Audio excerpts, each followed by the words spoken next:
Azərbaycanda biotibbi mühəndislik sahəsində süni intellektdən istifadə ediləcək. 2025-2028-ci illər üçün təsdiq edilmiş süni intellekt strategiyası çərçivəsində Azərbaycan Texniki Universitetinin Biotibbi Mühəndislik İnstitutunun nəzdində yaradılan laboratoriyada təqdim edilən model beyində icra olunan əməliyyatların texniki tərəfdən tədqiqatların yaxşılaşdırılmasına xidmət edəcək.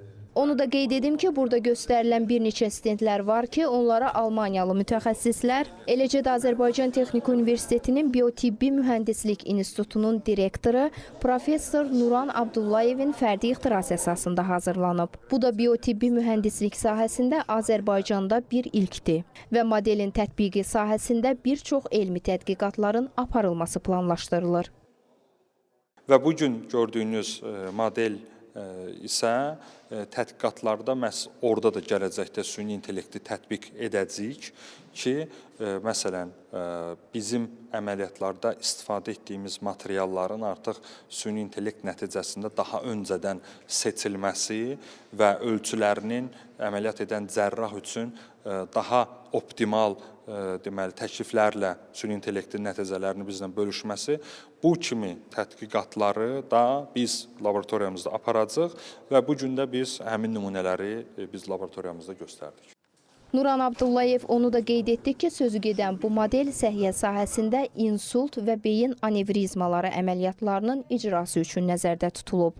Qısa olaraq qeyd etmək istəyirəm ki, insult bugünkü gün 50-liyinə görə insanları, yəni problemləri yarada biləcək ilk xəstəlikdir.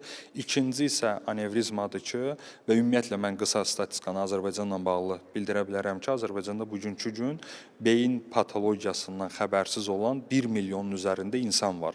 Və bu cür elmi tədqiqatlarla biz həmin insanlara nə şəkildə kömək edə bilərik, o sualların cavabını da məhz bizim laboratoriyada araşdıracaq. Modellər ilk öncə eksperimental səviyyədə müxtəlif heyvanlar üzərində təcrübədən keçirilir və sonda real olaraq insanlar üzərində tətbiq ediləcək.